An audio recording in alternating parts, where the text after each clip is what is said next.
town of Herkimer, established 1788. I wonder if there were zoning ordinances back in 1788. Whee! Hello, I'm Will Buchanan. I'm walking all the way across the country to New Hampshire for more freedom on a project called the Walk for Liberty. Today is December 4th, 2008, day 204. Starting to get into some hills.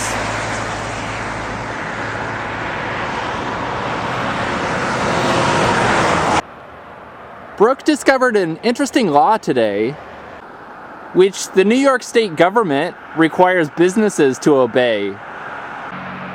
And that is, if you transfer a prescription in from out of state, then regardless of how many refills are left on it, the pharmacy is only allowed to refill it that one time, and then they must cancel the prescription.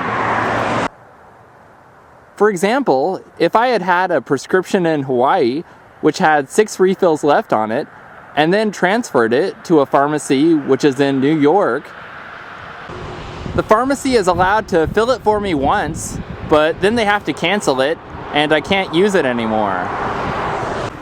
Why do you think that is?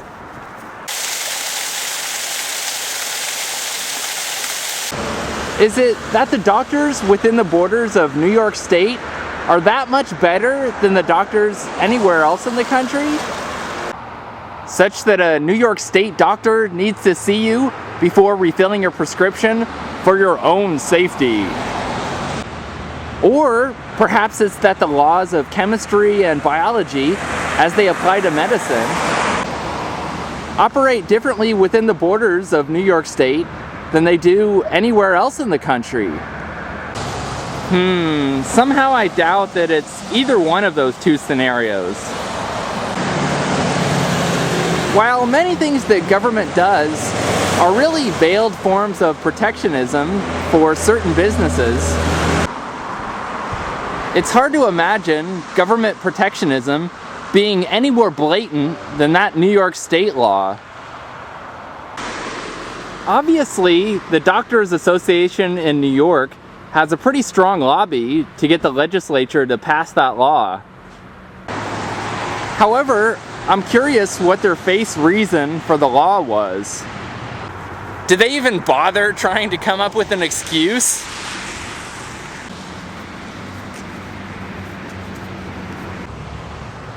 While the government protectionism in that law is pretty transparent, most people probably don't think about the fact that all laws requiring prescriptions for certain drugs are also really just government protectionism. If you know what your condition is, and you know that you still have it, why is it that you have to pay for another visit to the doctor when all he's going to do is ask you if you're experiencing the same symptoms and then refill your prescription? Isn't it really just to allow the doctor to get another $100 or $200 out of you or your insurance company just for a 15-minute visit? I would even argue that the same holds true for the initial prescription. Certainly, most people would be wise to consult with a doctor before dosing themselves with a drug that might have an unknown effect upon them.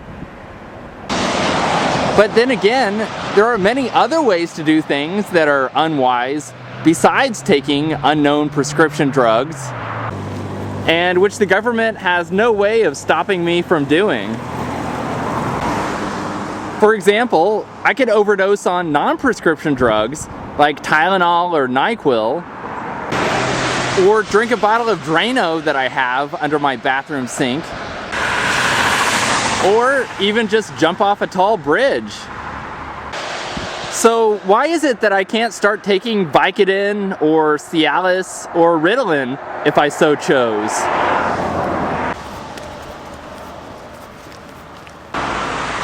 Another thing is that doctors aren't the perfect, infallible medical geniuses that many people perceive them as being. They can make mistakes on prescriptions, just like anybody else can make mistakes on anything. And who says they have the exclusive monopoly on medical knowledge anyway? What if I decide to research a condition I have on my own and decide my own best course of treatment for it? And if I've thoroughly researched it and decided that the best thing for me to do is to take a particular so-called prescription drug, what is it that's stopping me from taking it other than outright government protectionism toward doctors?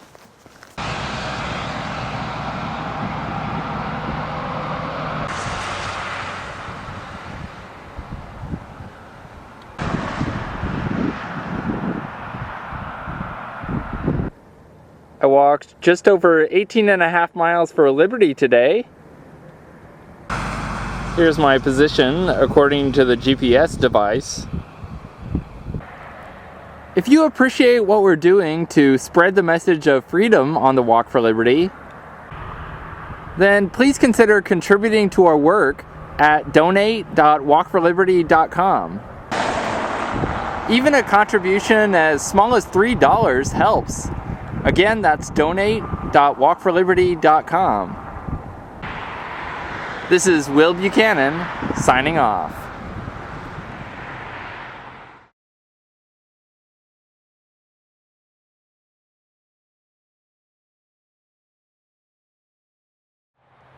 Mucky Run Road.